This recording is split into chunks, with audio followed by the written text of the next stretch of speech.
Arson Brothers Network presents High, Wide, and Handsome. Welcome back to High, Wide, and Handsome, a racing podcast right here on the Arson Brothers Network. Matt Klein here with you, joined by the full gang tonight. We got the good Dr. Shawn Allen, Mr. Jeff Griffith, Mr. Michael Sizemore. Gentlemen, it's been a week since we were together, but a weekend with, well, I won't say no racing, but no real, no major, at least television racing, and even less than that. But nonetheless, how was your weeks? We'll check in before we get into racing. We'll start down with size. Man, it's been a rough. No big three, no trucks, no Xfinity, no Cup. Usually we at least get like a Cup or an Xfinity on a something. And it's not all. Get some of them. We don't get all of them, but yeah, it's went and watched some bluegrass last night in Lebanon, Virginia, at the Russell Theater. Got a bunch of cool shows coming up there at the Russell. You want to check those out if you're in Southwest Virginia. Last night was the Dirty Grass Players. Those guys were awesome. But yeah, other than that, just kind of enjoying my week off, relaxing. Nice. Sounds like a good time there. Some bluegrassing. You know, we like that. Yeah. Oh, yeah. Jeff, how about you, brother? Whoa. I hope that wasn't an ominous sign. I hope that wasn't real. I may not have much time left. I hope that was just a sound effect Matt has for whenever Jeff talks. That's I've heard of Days of Thunder. You know, about a podcast of thunder. Yes. But no, I have just been crazy busy at work because it is back to school season. We had tax-free weekend this weekend, and it has been a madhouse at my store. So that's been about it, really. I've saw a lot of faces and can't tell you that I remember a one of them. Yeah, that'll do it. The tax-free weekend gets them popping, which, I mean, a good thing that's done. No, don't get me wrong, but I'm sure that creates for a while in the major retail world. Yep. How about you, Shawn? What you been doing, my man? It truly was an off week for the race, and which it kind of felt a good time for me. This week was our last week of our summer semester for the classes I teach. So I had to spend the weekend trying to get grades in and all that kind of stuff. So actually, I was like, well, if there's going to be an off week for us, this was actually a really good one for me. So nice. It's just been really busy work related, honestly, but good week. Yeah, there you go. Very nice. Kind of same here as well. Getting back from the my summer break tripping and getting back just kind of in routine and all those kind of things. So yeah, kind of just same here, working and getting everything kind of squared back away after a trip, but not bad nonetheless. Pretty good, but we do have at least some racing to talk about. We'll talk about some NASCAR news and rumors. Going to show off a little something we got during this week, and a lot of other racing still happened actually. So we got a show to do nonetheless, and let's get into it. We'll roll into the lead lap. Roll on. That puts us on the lead lap where we dissect all things NASCAR, and well, not a lot of on track to dissect certainly this week. This odd little summer break. I guess the industry overall been calling for a more, I guess, before the chase, the playoffs, what have you, break, and I guess NASCAR finally obliged. So, I mean, while I was, it felt weird even to not have at least one of the three races on this weekend. I do get it and think it's good for the industry overall. I think even off TV makes you look forward to that next race a little more. So, yeah, I think there's something to that a little bit as well, really. Uh-oh. Shawn is thunderstruck. We just got to keep working, boys. Just keep working. Yeah. Work through it. It's all right. Yeah. I hear it raining. I can hear it now on the window here raining, actually. That's all right. So we thought we'd touch on a little bit of news, rumors even on the NASCAR side. tonight. First big one kind of this week. Chandler Smith officially not returning in the Truck Series to that Front Row Motorsports truck. We'd heard rumblings of that earlier in the year. So the heavy seeming rumor that's out there is headed to Richard Childress Racing, the number 2 car in the O'Reilly Series, replacing Jesse Love. What do you guys think about all that one? I don't know how to properly say this, but I do think Chandler Smith seems like he'll be a good fit at RCR. I don't know. I just feel like he will. So, yeah. Yeah, I actually agree. I think, like him or hate him, that's up to you, but I'm with you. I do think he's probably going to find a fit there with those guys, and I do think Chandler's a talented driver, very much so, actually. I feel like this could be a really potentially successful pairing, honestly, just because I do feel like they're going to mesh, just knowing, or at least on the outside looking in what we know, it seems like they'll mesh. And I mean, that 2 car's got speed. Obviously, they're down just a little right now if you look at the standings, but also there's a lot in play to that. But I mean, those RCR O'Reilly Series cars are always quick, so.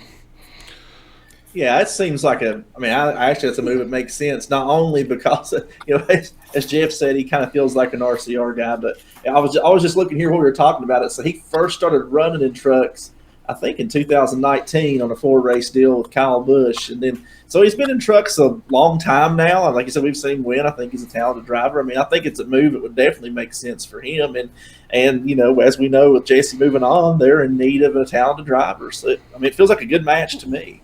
Yeah. Yeah, I mean, RCR's possibly replacing both of their O'Reilly drivers next season. And I think Chandler Smith's a solid one to pick up. You're going to have some talent there. You're going to have a guy who has experience driving. He's probably not going to go out there and tear up your cars. So I think it's a solid move for RCR. I think they're going to probably win a couple races with Chandler in the program over the next couple of years. Yeah. Who fills the Austin Hill seat? Do you think it's is it still going to be Carson Brown?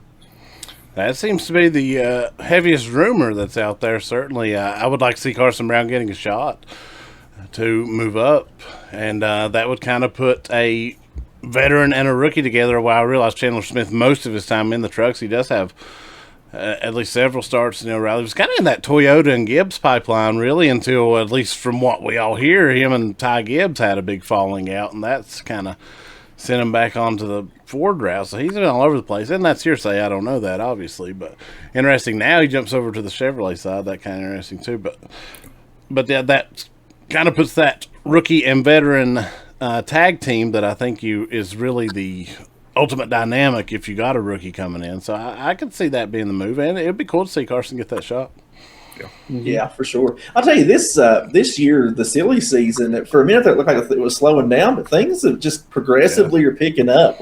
Over the next particularly 2 and 3 years, we're going to see a lot of movement, I think. And of course, we've talked on a lot on the show about the up and comers or whatnot, but there's just a lot of movement in general. And I'm looking forward to it. I kind of love this stuff. You know what I mean? Like it's one of my favorite times of year is when the silly season kicks up. It's really cool to see where people are going to end up. And now, we're less than 5 years out from the Wyatt, Keelan, Brexton era coming up. Oh, that'll be here before we know it. You're not wrong at all there. And another young talent, some news this week, Tristan McKee announced he's going to make that initial truck series. Actually, a handful of starts, I think the first one at Richmond. So a young guy in that Chevrolet pipeline, Spire in particular, but moving right up in there too. So yeah, we're going to start seeing the kids, if you will, of NASCAR stars. They're almost there and definitely coming up. And they all clearly have talent. You can watch them win races almost any weekend. So it's going to be very interesting. Isn't Tristan who Michael McDowell says he's keeping the seat warm for? That's what he said. Yeah. Okay. Well, if that's true, good for that kid. Yeah. I did see another rumor floating around that Corey Day may end up driving something for Spire. But what's the plan there? Yeah, I don't know. That I did see that. That kind of threw me off, because I don't know where the seat of Spire is. If anything, I thought there may be in my head at least, I saw nothing to confirm this, a deal with Trackhouse to maybe put Corey Day in a Trackhouse situation and bringing Connor over, seeming to be the implied rumor. But then I did see that about Spire, and I really don't know where that shakes him out at, honestly. Yeah, it kind of confused me too. Or if it shakes someone else from Spire out, I guess. Well, there's definitely, I mean, if that whole deal goes the way it at least is rumored to, there's got to be some honestly strange movement that's going to happen. Yeah. Because if Connor really did slide into that 48, Corey Day is going to end up in the Cup Series somewhere. I mean, that there's no doubt. So, and as you said, Matt, I don't know. Unless Spire tells Michael McDowell you're not keeping that seat warm for Tristan or something like that, I'm not sure where he would fit there. But I mean, Corey Day's going to end up in the Cup Series. But again, we could say that about a laundry list of people who are going to end up there, and we don't know where. Yeah, that's going to be a real. Yeah, I mean, we've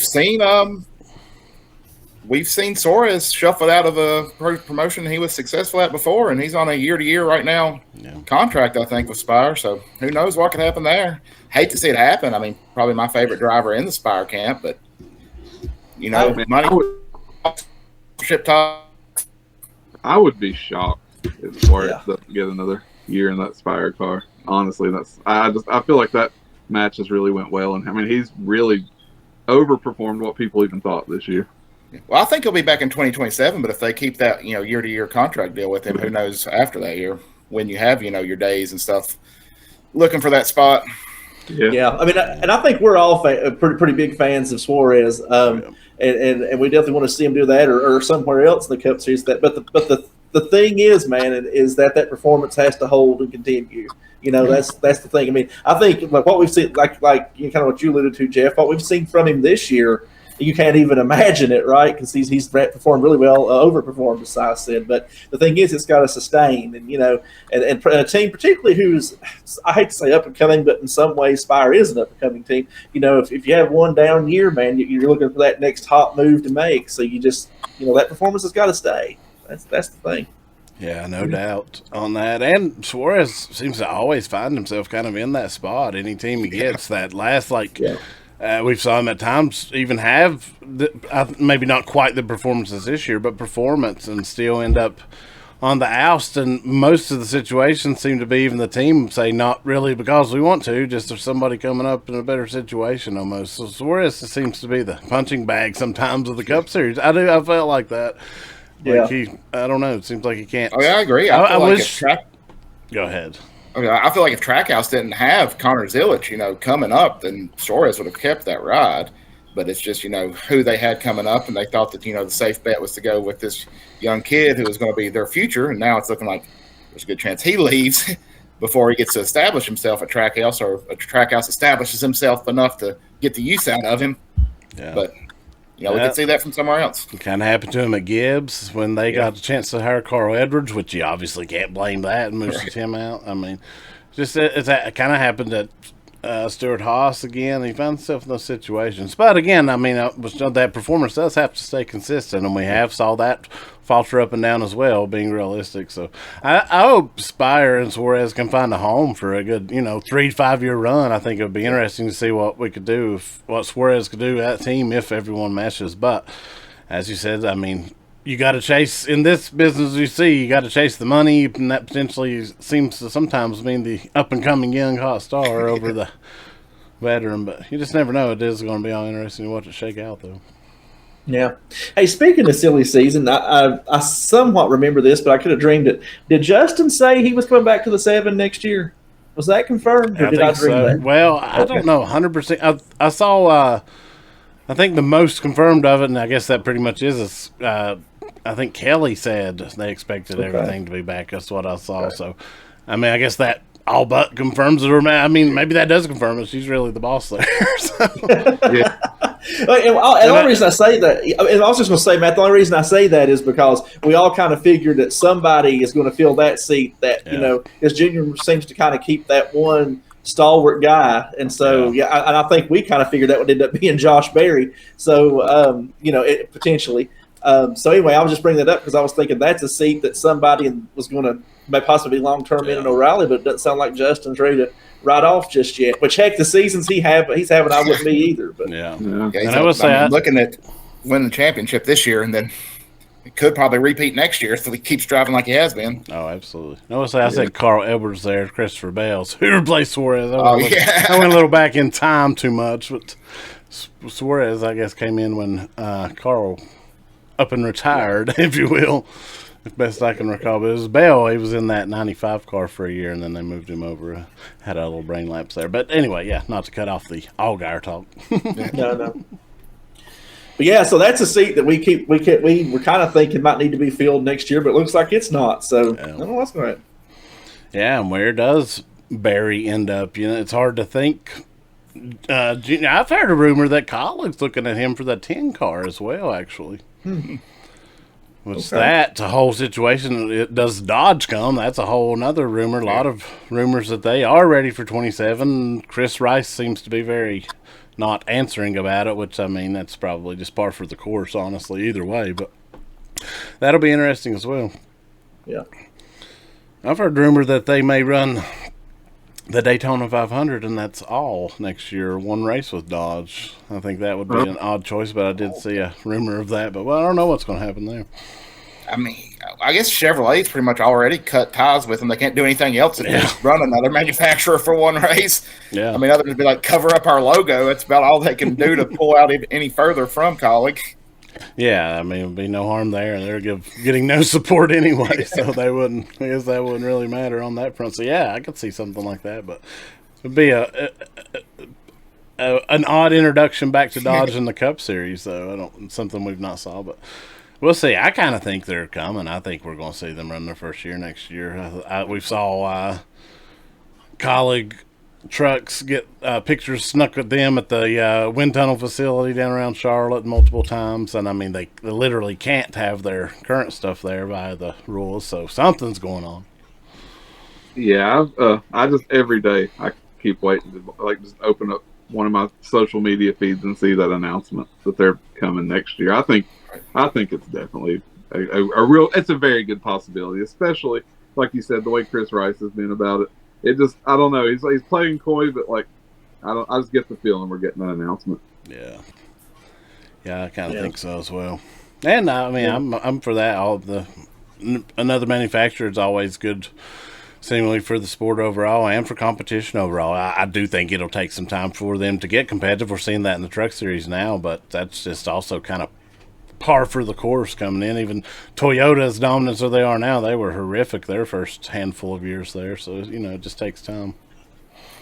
What really has shocked me that I haven't seen, if it is coming next year, is Colleague's not attempting to sell those charters they have right now. Because Keselowski's wanting one.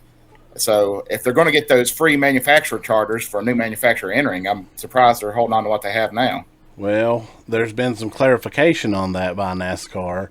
That is only for a new team coming in with a new manufacturer. So if a new team comes in with Dodge next year, they'll have some immediate charters, but not Colleague. Now, right or wrong, that's, I don't know. I can get both sides of that. I can get NASCAR's understanding of not just basically saying this team gets a freebie to sell off that. But, I mean, also, if I'm Colleague, I'm like, hey, it's in the rule book. So, yeah, but I did see NASCAR clarified that. So calling it right now, Colleague is not going to Dodge. However, Chris Rice Racing will be starting up next year at a Dodge racing team. I thought about something like that too, actually.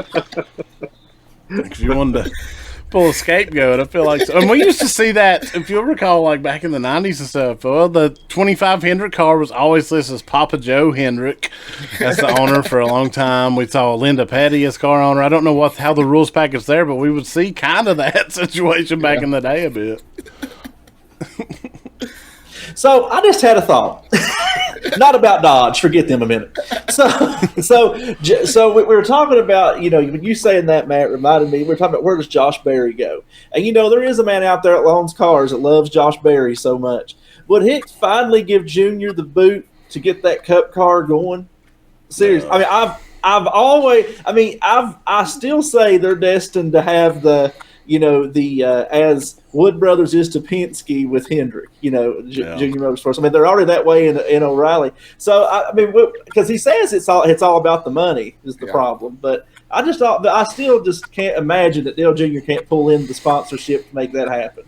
So, maybe not. But it's just a thought I had. Hey, I hope. I would love to see that. Junior I think it would be, in general, junior motorsports being in the Cup Series would do a boost to the Cup Series as a whole, and that's just speaking on Dale Jr. and his popularity. But I do think that I would love to see it.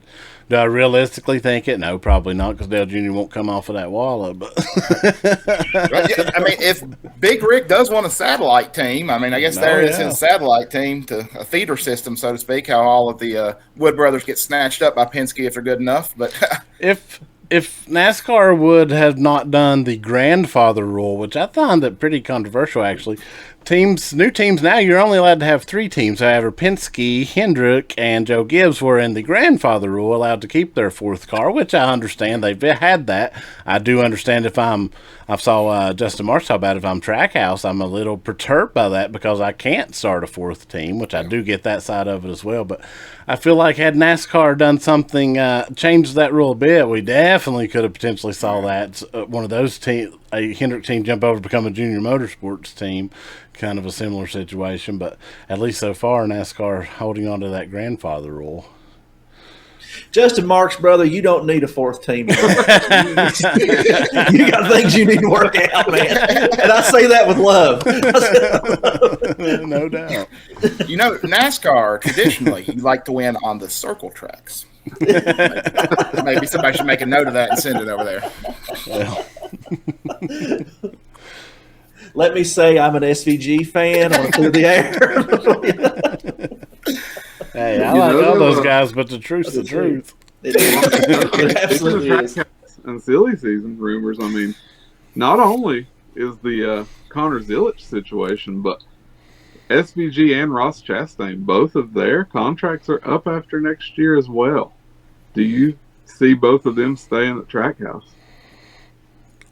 I mean, 100%. I feel like SVG. I feel like they brought him over, all of it. I feel like he's probably loyal there till he wants to quit racing NASCAR, which who knows how long that'll be. Yeah.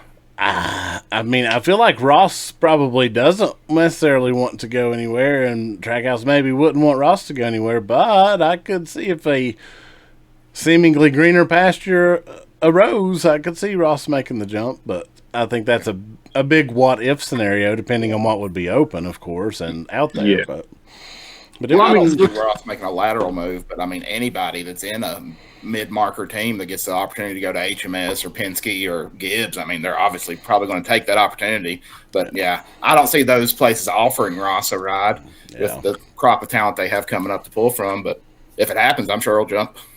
Otherwise, I'd say he's probably a Trackhouse guy. I mean, that's the thing, man. I mean, anybody will tell you Ross is better than he's running this year. Anybody knows that. I don't know what's going on with that equipment. I don't know what's going on with those cars. He's better than what he's running. But, yeah, I mean, I'm like you. I don't see him jumping up to a top-tier team, so to speak, either. No, I mean, if he'd come up, not to cut you off there, if he'd come up at the end of 2022, that crazy run when he looked like he was the next hot thing on the track, then yeah, maybe if a situation there, somebody might have signed him now. Then no, I don't see a bigger fish looking down for Ross. Unfortunately, I mean, I love Ross, but it's just the truth of it. Yeah, I mean that's kind of what I was going to say. Is at the end of the day, we literally just talk about almost weekly about how that group of young guys that are coming up. It's just going to be really hard for a guy like Ross to make an upward move, and then even I don't know what would be a lateral move for him right now either. I mean, so I think they're both there. As you all said, I think SVG's there until he's done Cup racing, and I think Ross is definitely there for the foreseeable future unless there's some kind of fracture in that relationship or something at some point. Yeah.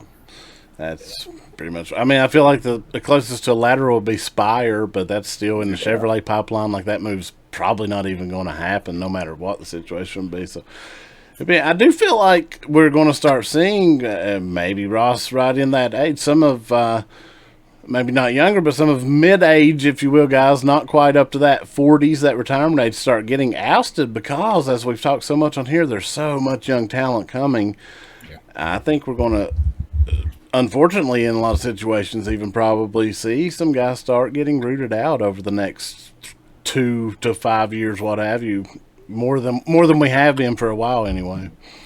Well, and I think too. I mean, I think Alex Bowman made an interesting comment when he was making his rounds. He said he didn't plan on racing at the Cup level past 35, regardless, and that the health wasn't just the thing. And there are a lot of guys that I could see feeling that same way. I mean, I think, maybe not everyone, but I think the days of seeing guys driving to almost 50 at the Cup Series anyway is probably getting just about over with, because these guys seem to be a little smarter with their money than years past, and want to do other things. And that's one of the things he said. He said he wanted to not be racing when he started a family. So and much more money on the table for guys now. They can get to where they're financially set long before guys of old, especially mid and lower level guys of old. They sometimes would have to keep racing to pay the bills, and you just don't really see that nowadays. Totally different scene, for better or for worse. That's not the debate, but I mean, I think we'll see a handful of guys stick around longer, but I do think, and we've already seen it, less guys stick around towards their 50s now than they did, and we're going to, as you said, probably get to where we see less guys stick around towards their 40s eventually.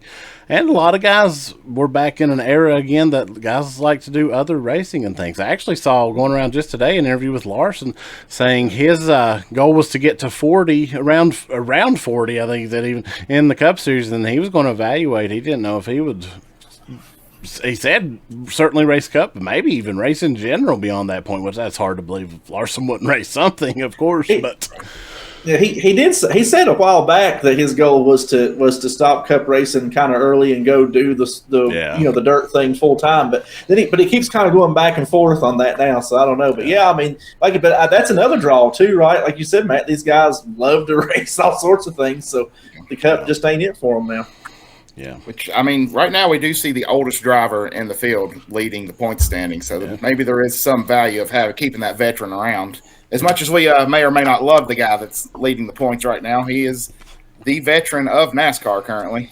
Yeah, absolutely, and having, a career year, arguably at least, or certainly one of his best. So I mean, who knows? But I do feel like we're going to start seeing some ousting of some not that old guys going forward. I mean, there's just too much young talent and not enough seats. So I mean, it's just going to have to happen. I hate it in a lot of ways, but I do want to see a lot of these young guys get their opportunities too. So I don't know what the answer is. I think it's going to create a situation kind of like we saw, and it is younger than this, but during the last Young movement in the early 2000s, where we saw, and we've talked about it actually here before, some veteran guys going back down to the trucks and O'Reilly, and I think that, sorry for those guys that ends up happening to, but I think it's going to really help the Underseries actually have some full-time veteran guys down there, much like Allgaier right now. But if you got 1 to 5 of those in each series, that's one, good for all the young guys, helps them, and I think good for the health of the series overall. Yeah. We'll talk about Legacy Motor Club doing things a bit different in NASCAR, announced their new ownership group this week. We saw bits of this coming out over time, but fully announced, and basically a lineup of celebs, sports heroes, I guess, if you will. Some racers. We'll go through the list here. Bryce Harper, Major League Baseball, Kelly Slater of surfing fame, Andy Roddick, tennis star Darius Rucker, of course, country music star Guy Fieri, the famous chef, IndyCar legends Scott Dixon, Dario Franchitti, and Tony Kanaan, and of course Jimmy Johnson. So, what a star-studded lineup of ownership over there. I mean, you go from Richard Petty to Guy Fieri. Yeah, that all the 43 is quite a change of look from Randleman, North Carolina these days. When I first heard it, North Carolina. When I first heard it, I didn't know who Kelly Slater was, and I was like, "Wasn't that a character from Saved by the Bell?" Screech. But, I mean, it's interesting, right? I mean, does this all stem from Jordan and Pitbull buying in the teams? I mean, all of these celebrities see that, mainly Jordan. I mean, Pitbull out of Trackhouse now, and see what happened in Trackhouse now. But I digress. I mean, you see the success Michael Jordan's having in racing and the popularity he's bringing to the sport, and racing fans going out of their way to buy Jordan brand stuff, all the Jordan branded cars and stuff. As a celebrity wanting to invest in something, do you see that and be like, hey, maybe this is where the money's at? Maybe I should jump in on this NASCAR thing. Yeah, I do actually think that all is in play. Definitely even the pit bull starting, and we see this a lot in. We see it a little bit in IndyCar. You see it in F1. Some ownerships we haven't saw it as much in NASCAR. I guess arguably, I mean, RFK, the Fenway is a major sports player in that. A little different, but. It's a very different approach. Jimmy trying to do things different. I think he's trying to, and even the name Legacy Motor Club, like he's trying to organize it more like F1 style. And this, it'll be interesting to see. I do think they're building on success over there. I think that's a team to watch that could make that jump to Dodge. I've not saw that anywhere. That's just in my head. But if Dodge can get running good, I could see them going over there looking to become a premier partner with a 7-time champ for sure. Yeah. Well, but if the Jordan is the barometer, though, man, one of the big problem is all those folks together don't come up to half the money that Michael Jordan has. So I don't mean that disparagingly. Any of you wants to send a donation, we'll take it. We love you. but at the end of the day, you're not going to still not going to have the seemingly unlimited resources you have over in that situation. So that Maybe I should have went with the man who inspired Jordan, Brad Daugherty. There you go. Yes. Yeah, you're not outspending Jordan, that's for sure. I had no one at the Cup level with. Well, maybe Roger Penske. That's about the only comparison. Yeah, he is really wild. But it is interesting though to see kind of that. I mean, I think celebs, sports stars, all that being around certainly helps the sport, though. So I think there's benefit of it overall, too, actually. Absolutely. I'm ready for the Flavortown concession stand to take over Sugarlands at Bristol. Yes. Oh, man. Oh, that's needed. Go in there and get some trash can nachos at the race, man. Come on. Let's go. Look, if it means you just get toppings on the hamburger at Bristol, then we'll win it. Yeah, really. Hey, but you can get a $3 cup of baked beans. I was just getting ready to say that. That's the snack of choice at Bristol. Shout out Bush's. Get those and get I don't have my beans hat on. I got my North Carolina Lotto. We did see. I don't know if this was the Bianchi bomb that we talked about. He said he was going to drop last week. I still don't think we saw that actually, but it did drop a bit of dirt about next year's schedule, some potential changes, which we'll discuss. Rumor is that the Bristol Night Race expected to be moved out of the chase back to a regular season and back to an August date, which is that the race's traditional date. Darlington and Gateway also rumored to be bumped out of the postseason. Supposedly Richmond, New Hampshire, and Watkins Glen moving into the chase, so getting a road course thrown in there. Some additional notes. San Diego Naval Base Coronado expected to return for a second year. Rumored that it will move to August, though. And supposedly North Wilkesboro now back the leading candidate to have the All-Star race again. So our 1-year experiment with a points race there seemingly over. But all that, none of that confirmed, of course. But what do you guys think about those moves?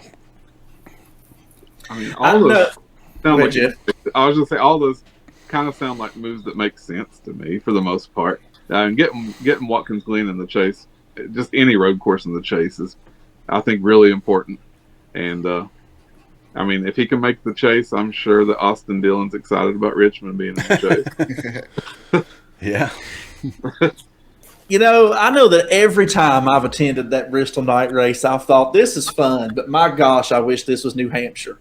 I mean, you know, unless you're a Truex, I can't imagine that that's the move you're in love with. And I'm normally a tradition guy, and I know that race was always traditionally in August. But, boys, if you've ever been to that race in August, it is one of the hottest experiences you've ever had in your life. So I know the last few years we've went to the Xfinity Night Race down there, and that's been a much more pleasant experience. So I do kind of hate seeing Bristol lose that date. I like Watkins Glen getting in because I do think we need that road course representation, but not loving Bristol out and New Hampshire in, me personally.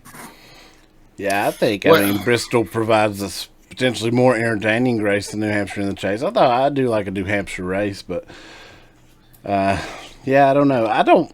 At this point, I don't even love Richmond in there. We've not saw great racing at Richmond with this new car. I hate to say.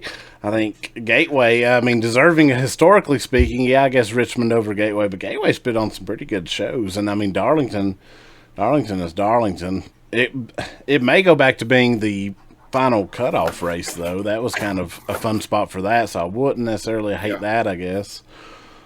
But I do love, as you said, I do love Watkins Glen getting a road course in the Chase. I think that's the most important aspect of it, honestly. All right, well, I'm taking off my race fan hat for this take and putting on my guy who lives 45 minutes away from Bristol and likes to go to Bristol hang out hat, and move this race away from where it's at now. Put it back in August. I'm tired of having race weekend followed by Rhythm and Roots weekend. Bristol needs to calm down. There's too much going on 2 weekends in a row. Put the race back in August. Leave Rhythm and Roots in September. Split them up a bit. And that does, and I did see this as supposedly part of the reason that competes with Tennessee University football, which is a big deal, even still up there in Bristol, just about an hour and a half or so from Knoxville.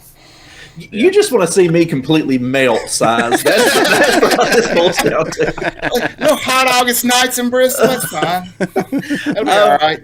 Just make me be able to drive down State Street and get from one side to the other in less than 45 minutes for one weekend in September. As long as it ends with racetrack baklava, then I'm in for it. But one thing I'd like to see, Matt, you mentioned that going back to changing the Chase, the race right before the Chase. Now that the wind and your end's gone, I'd like to see Daytona back on the 4th of July. Yeah. I mean, that's something I'd like to see happen. Is get that traditional Firecracker 400 weekend back and put one of those races, there in that spot, like a Darlington or wherever. And that's something I'd like to see happen personally. Yeah, I would love to see that as well. I think that would be very cool. My understanding is Daytona, the city of Daytona, has so much going on the 4th that they asked NASCAR to basically never do that again. But I am 100% with you. I would love to see that. I think that. And, I mean, it's not going to always – in fact, it's very rarely going to fall actually on the 4th of July. That's a bit – I saw that said, and I always think – it's not going to always fall on that. In fact, just once every 7 years, I think, isn't that how that plays out or something? Yeah. Yeah, so, exactly. I don't know, but yeah, I'm with you. That would be fantastic. At the end of the day, I don't live near Daytona. I'm double the distance from Bristol that size is, and I don't care. I want Bristol to be a cooler temperature, and I want Daytona in the 4th of July. Book it. There you go. Hey, if you want Bristol to be a cooler temperature, we'll move the spring race back in the end of March when it's pouring snow. It'll be cool enough for you then. You act like we haven't experienced that stuff. Our last what spring race in Bristol, we got rained on and everything else you could think of. It was wild.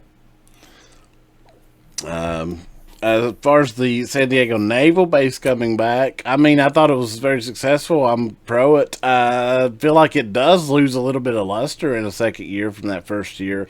Yeah. I don't know that we need this to be every year. So, but maybe like Chicagoland, or not Chicagoland, the Chicago Street Course, which we'll get to that too, here and there. But still, from my understanding, speaking of Chicago, undecided about the street course or Chicagoland, or still perhaps both. So I don't know what we're going to get there. And none of this confirmed, but certainly a good talking point. I'd love for it to be a 2-year rotating series. I like having 2 years. First year, SVG comes out and dominates. Second year, maybe some other people learn the track and compete, which didn't happen at San Diego, thanks to big country. But yeah, I like a 2-year series. I think, one race there is great, but then the second year, the other drivers, everybody's kind of learned the track a little bit more. You see how they do on the second year, and then take it away, send it somewhere else, get another street course going. Yeah, I mean, I don't mind that either. Sounds like we may get San Diego and Chicago, which I hope we don't just keep adding street courses. Then it takes the whole luster out of the street course in general. Yeah. You know, I would like for them to go do the St. Pete's that the trucks did. Like after they finish up at San Diego, go run that one. That was a lot of fun for the truckers and it was IndyCar down there. And I did see that was confirmed already for next year on the truck side and the IndyCar side. That doubleheader weekend with them will be back, so that's good news. I'm really glad that's coming back. I thought that was such a cool, fun thing this year, man. Loved it. Yeah. Heck, let's do a street race in Bristol during that music festival. Don't give them any. I mean, I'm sure the city of Bristol and the Smith family and NASCAR will be all for it. Don't give them any ideas. You can do it Roval style, right? You loop around the track somehow and then just come back out. Winner does a burnout around Sierra Farrell.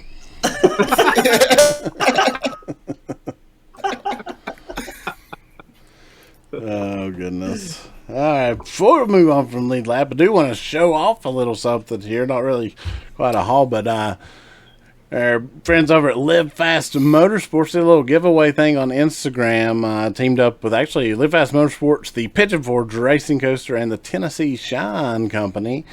Teamed up.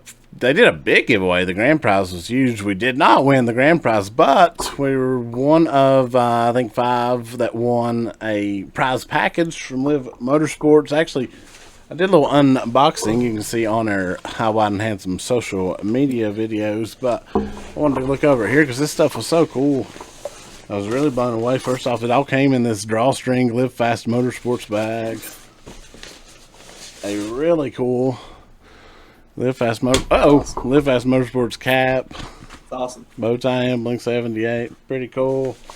And just a ton of stuff. Well, I'll show the main other thing here. A shirt. Of course, Live Fast Motorsports t-shirt. And then this thing is just jammed full with promotional goodies. Look here. Live Fast Motorsports poncho, lanyard, sanitizer, and a little bracelet. Some sunscreen, Sharpie, and this, which I idiotically said was a waterproof capsule or something on the unboxing video, which, I mean, I guess it is that, but it does have inside of it, as my wife immediately pointed out to me, some earplugs, which is awesome for race day and makes way more sense. No, when I saw that, like, I've had older men in my life who had to carry nitroglycerin because they've had heart attacks and stuff, and they always have those little, screw-on waterproof bottles they got their nitro in for emergency. So I just assumed Live Fast thought you had a bad ticker. Well, need something to carry your nitro in. Protect your ears, protect your heart, whatever. That's right. But, honestly, I was thinking that's a great little race day pack. I was thinking, I tend to be the mother of our group. All that, and absolutely everything I bring, hand sanitizer, sunscreen, earplug, you name it. I'm always the one with that stuff. So, I mean, that's a great deal, man. Yeah. I think you actually provided me with some sunscreen at Rockingham this year. Oh, I just turned to Matt and start spraying because I know he's going to say yes. Actually, once on a road trip, I gave you Tylenol when we literally thought you were dying. But we won't get into that. That was way before race trips, but that's another story. Yeah, true. Yeah, huge thank you to Live Fast Motorsports and everyone involved there. I thought that was a super nice, above and beyond a little prize package even. So awesome. Thank you to them. And, we're all fans of Live Fast Motorsports here, straight up. We love BJ, that whole team. Keith Wolf, one of our dudes we met not long ago, actually still out there working for them as well. No, man, I love that prize package. I think Live Fast went above and beyond. The only thing that could have made that cooler and made it even more authentically BJ is if that would have came with an Affliction shirt. That shirt, awesome. That shirt had a little more bling. Needs a skull with some rhinestones on the back, and we're set. But no, that's or some cool Oakley looking sunglasses. Yeah, absolutely. Yeah, super cool stuff. All right, that'll do it for this off week of NASCAR lead lap. That moves us beyond the banking, where we look at Open Wheel and other major series. No racing this week, but we did get major news out of IndyCar as the IR28, their new car, was officially revealed to take the place of the IR18, going to make its competitive debut next season. Unlike the IR18, it had the hybrid system and aero screen added retroactively, came later. This one kind of built around those, a significant weight reduction.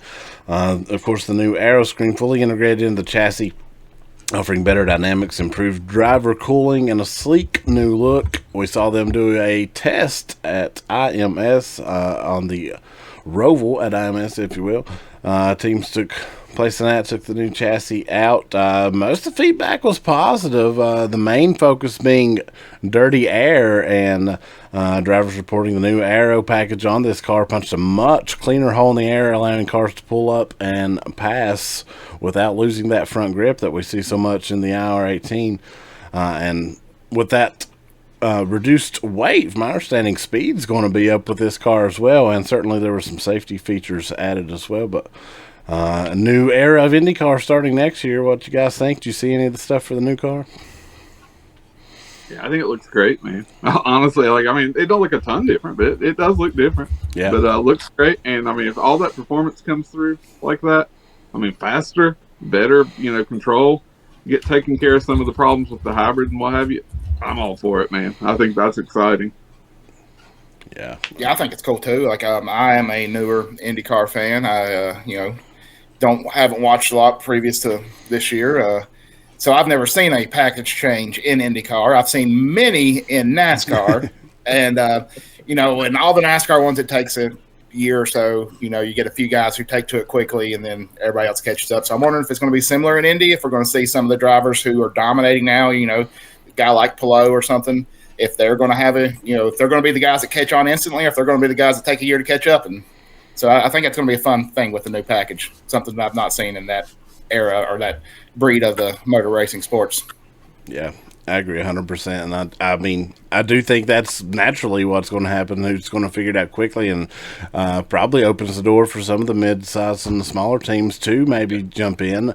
Again, probably going to be the big cream rise to the top eventually, and maybe right out the gate. But yeah, it's definitely going to be fun to watch. And to hear such positives out of that test, I thought that was really remarkable as well. Not what we're used to usually in the NASCAR side on a new car.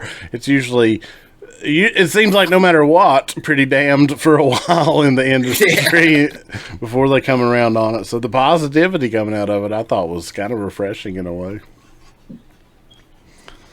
But it is going to be interesting. I did think it, like Jeff said, not a ton look. I thought it resembled more closely to the F1 cars now, to be honest. It's nowhere near that big. The F1 cars are actually huge for an open wheel car. It's not that big, but it did kind of, I thought, resemble a few of the features there, which I don't think is a bad thing. I think the F1's a great looking open wheel car right now. Yeah, that was my takeaway too. I thought it looks a little bit more F1 like. Yeah.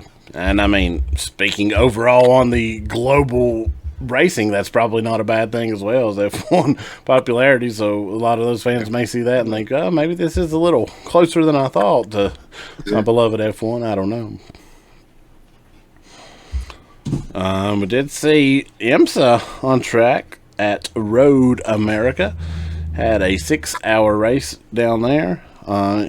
Ended up the overall winner, the number 10 Cadillac, the overall win for Wayne Taylor Racing, Ricky Taylor and Felipe Albuquerque.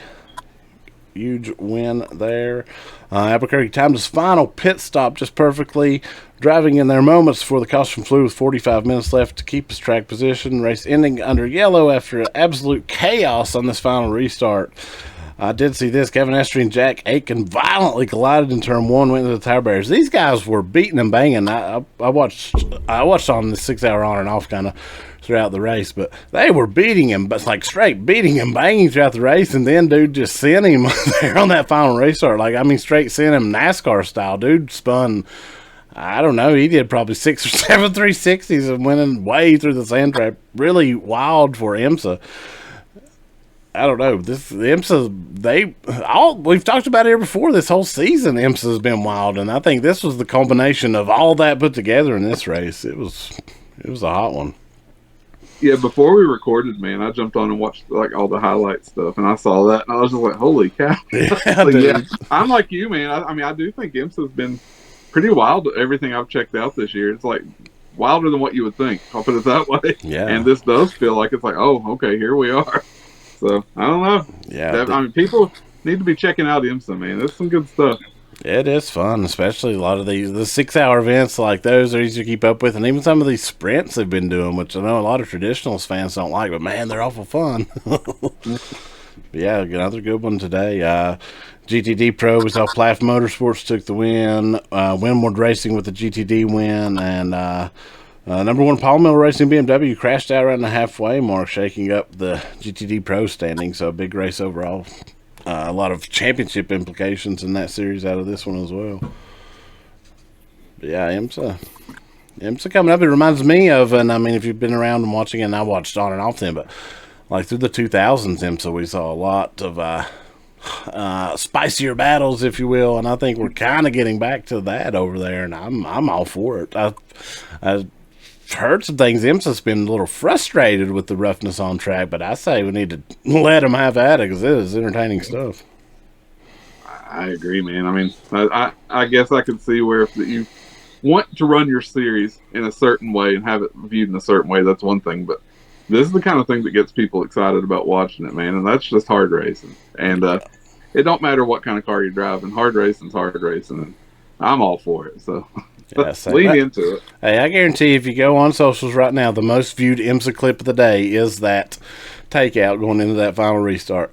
And I mean, yeah, you don't want that to become a clown show. That's not what we're saying, but you know, let some natural rivalries develop. Yeah. But that's about it for Beyond the Banking. F1 IndyCar off this week. IMSA saved us. We'll move along.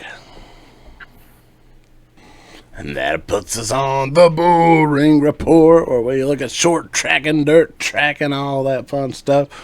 We're going to start things off. Did have some ARCA East racing up at Flat Rock Speedway this weekend, where we saw Max Reeves take that number 18 Joe Gibbs Racing Toyota victory lane, second consecutive win at Flat Rock. Final 10 laps, though, they were a brawl. Isaac Kitzmiller, West Virginia boy, forced it 3 wide for the lead, aggressively moving Reeves up the track. Reeves responded, put the chrome horn, shoved Kitzmiller right out of the groove. We talked about him a bit ago. Tristan McKee, he was very unhappy after the race, finished second, but extremely vocal, called late race restarts unacceptable, accused Reeves of intentionally running up the track and purposely throwing marbles, tire debris, in the racing groove. That's a new one to me. I've never heard of someone calling someone out for that, or if that's even a possibility. I guess it is. That's a new one for me, though. Yeah. But for you to be throwing the marbles, you have to be driving on the marbles. Yeah, I thought that as well, which is not optimal. Yeah, I thought that was... I didn't know what really to make of that. I understand McKee's frustration. That was a rough race. Those guys, they really beat and bang on that little, a fun little short track for ARCA, actually. Like, you almost are into someone by natural of that little track, but they beat and banged hard. I do get Tristan's frustration, but I thought that was a very odd way to put it, or what you wanted to throw off. I don't know. And I only watched the last few laps of that race, so I got to see, Kitzmiller and McKee and Reeves fighting up there. And McKee really, I mean, if Kitzmiller hadn't been up there challenging like that, he probably would have had a third-place finish. So, I mean, it kind of helped him out a little bit to get to that P2 spot there. Yeah, I agree with that as well. So. Tristan got to toughen that up for the truck series. I mean, Max, though, he riles him up, not to cut you off. Max. No, so you better buckle up if that stuff bothers you in the truck series. Yeah. You're going to see some stuff. Oh, yeah. For 27th place, you're going to see some for better or worse, you're going to see some stuff. Yeah. You don't know what it's like to be fighting for your life back there with Tony Breidinger and Frankie Muniz. Malcolm in the end. It's true, though. It's funny, but it's true. But going, Reeves though, man. I mean, he's, I guess, a bit controversial. He don't care to use that chrome bumper, and he don't care to lay it out there in an interview either. It's, I think he is a good up and coming personality. Whether you like him or you don't, that's your choice. But I do think he's a good personality coming up in racing for sure. Oh, I think that he is very polarizing, and that is only going to continue as he continues on, man. He's one that you're going to be talking about, like you said, either love or hate. There's going to be a lot of talk about Max Reeves, and that's only just getting started, I believe. Yeah. We spoke of Carson Brown. He actually started on the pole for this race, led early, had some issues. Yeah. That's the way racing was when we loved racing the most. Is you had you guys you loved, you had you guys you hate, and it seemed like the last few years racing has just been guys you're kind of neutral on. So bring back some guys to hate. Yeah. Bring back some guys to love. You gotta have heels.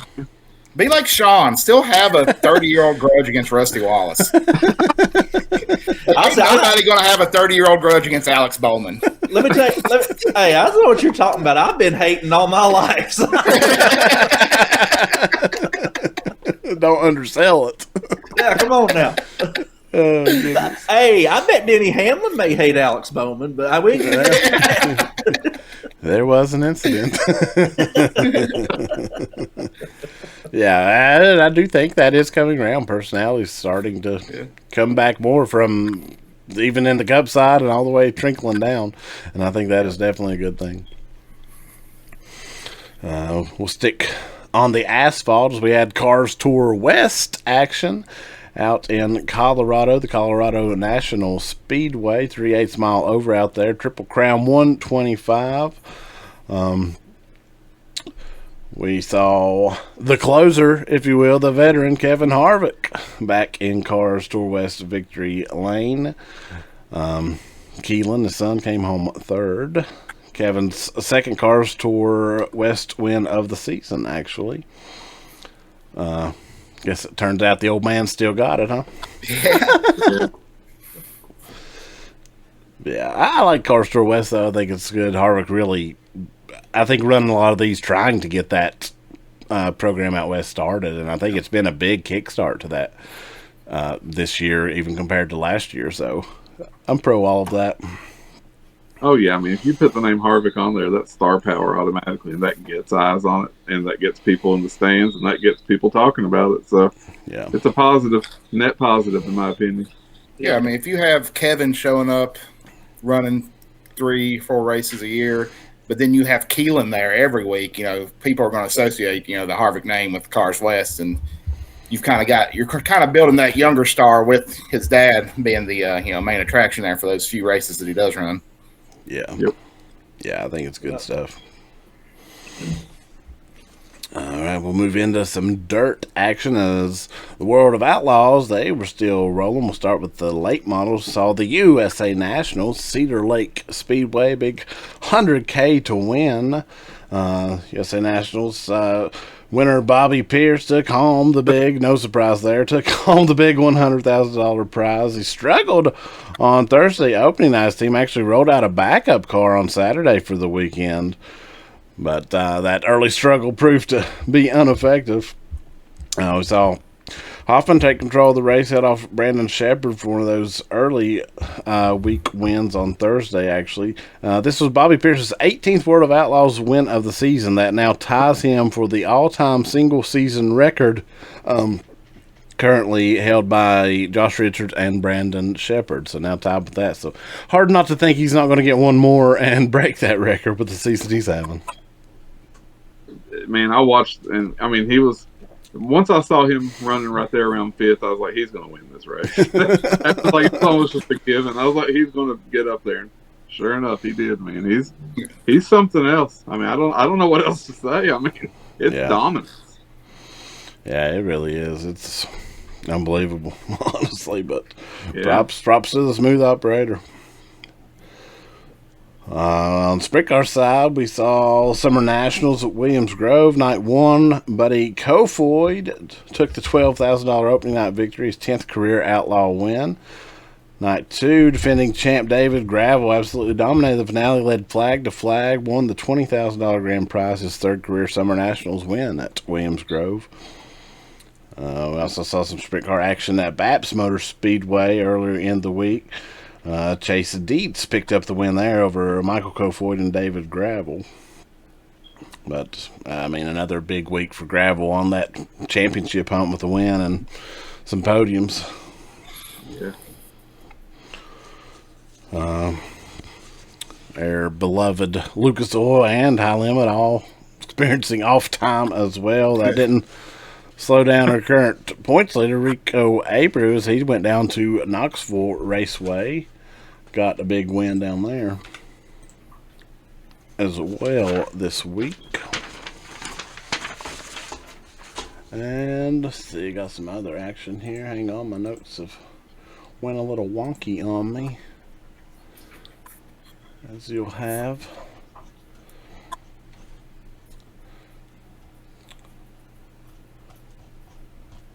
And they're still a little wonky on me, but I know we saw other action locally.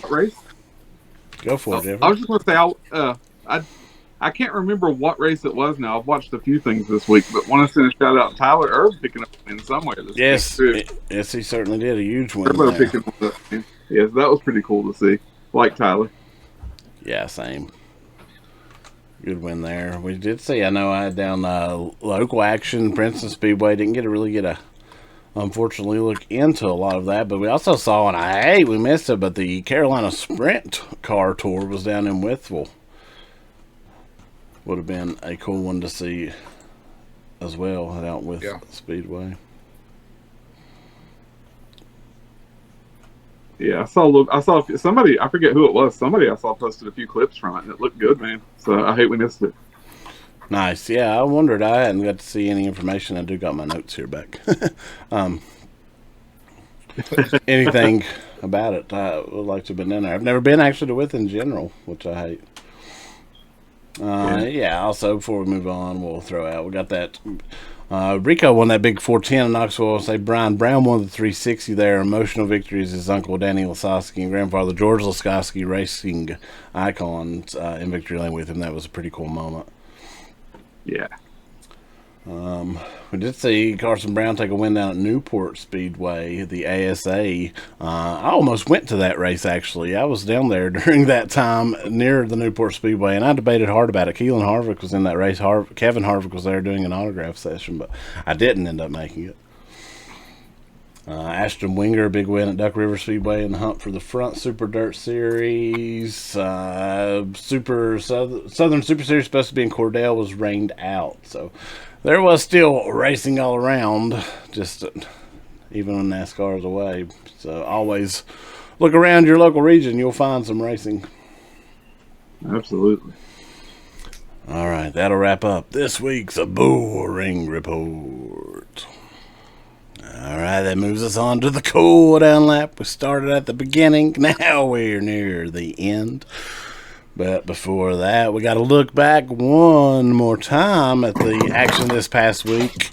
No major series. It's going to be a deep cut one, but we got to do our scheme of the week. Any scheme, any track, any series that raced this past week. Limited options for a change. We'll jump into that. Let's do it. Scheme of the week. Jeff, we'll start with you. I'm glad you started with me because I was afraid somebody would take mine. Mine is going to go down in IMSA, the number 24 BMW Hybrid V8, drove by Dries Vanthor and Sheldon Vanderlyn, and it's the Spider-Man car. I don't know if you saw that or not, but man, that was a sick-looking ride. So I'm going with that Spider-Man brand new day tie-in. Yeah, man. That's my pick. That thing was absolutely awesome. I love that so much. Shawn, we'll jump to you. Well, Jeff stole my number one because that was mine as well. But I will go back out and revisit Kevin Harvick in his Hunt Brothers Pizza car. And we in this region we love some Hunt Brothers Pizza, and I thought that was a pretty cool looking car. So like that, we're from Kevin Harvick out west. Yeah, that's a good choice. I like that as well. Size, what about you, my man? Oh, we got Spider-Man. We got gas station pizza. Only thing to kick it up another level is a cookout tray. Like that. It's not a special scheme. He runs it all the time. But that number 18 Toyota Max Reeves and the cookout Toyota there. Love me a good cookout tray. Yeah, no doubt. Making me hungry like that as well. I'm going back to IMSA, another one of those Team Penske throwbacks. I'm going to Porsche Penske Motorsports, the number 6, Kevin Estrie and Lawrence Vandor.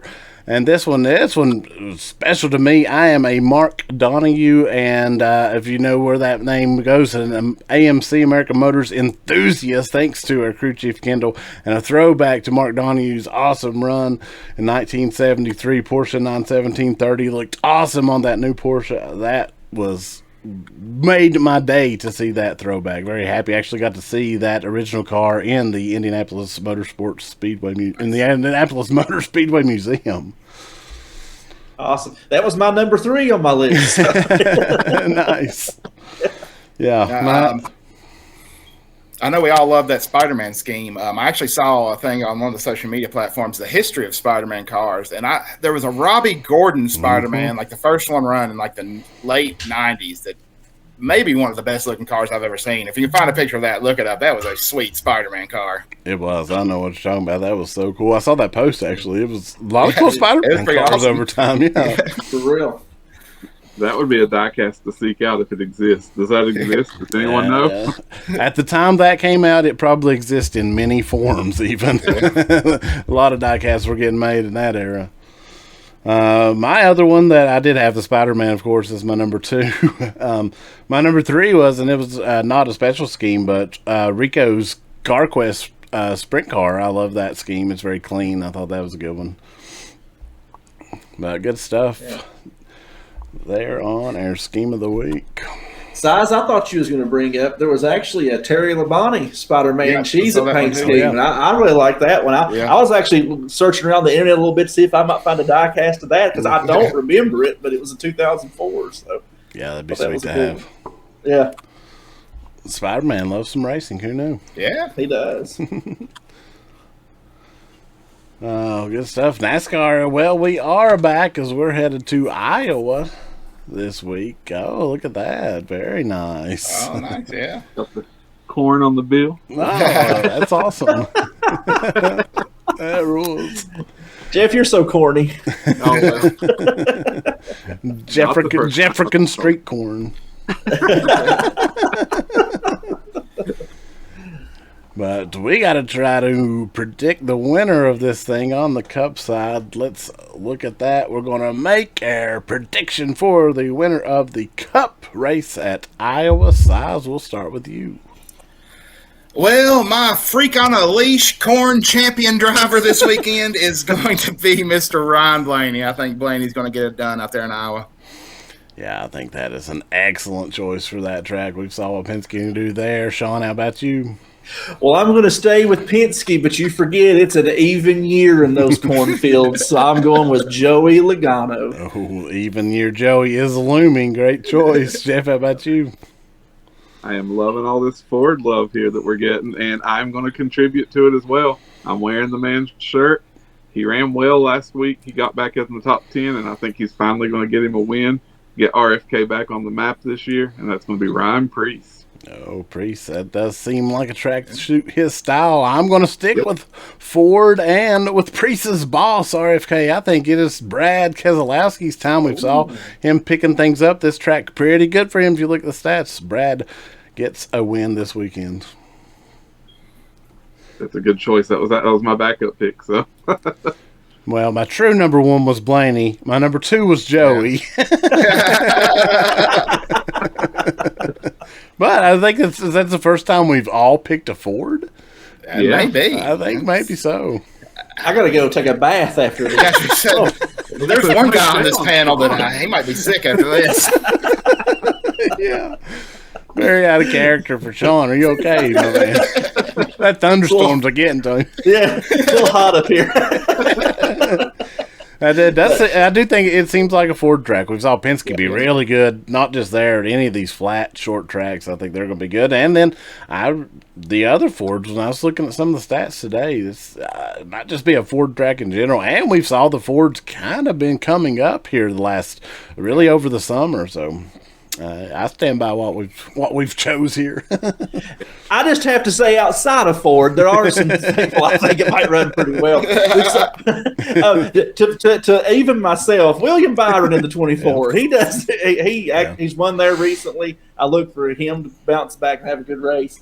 Also, I think Christopher Bell is well overdue for some good luck to go his way, and I think this is a track that he may perform well on also. Yeah, I agree with that. I had Chase Elliott pinned down as a Chevrolet to watch as well. But it's going to be fun when I like that Iowa track. Actually puts on a pretty good little show. Yeah. Glad to see it moved up into the Cup side, and glad to when it first went, it was rumored that it was going to be a 1 year, but it was successful and sold well, and now it seems like it's a staple, and I'm cool with that. Yeah. It's just going to feel nice to have a race back on the TV, a NASCAR race after this weekend, man. So we're picking a good weekend to come back for it. So yeah, I'm excited. It really is. And I guess we're full steam ahead to the end of the season now. So. Oh yeah. Gee. Yes, we are. We'll crown that champ. Say, watching this race, you're a bubble driver. It's trying to start sewing it up, man. Yeah. Yeah. Oh yeah. After this weekend of no racing, watching it this weekend, something may take a part of me. I'm trying to work as many corn references in as I can. Very nice. As long as you don't start doing the beatboxes, though. Before we get to the closing segments, I am going to yell, "Go!" I had to get that. All right, let's shut this down. I'm done.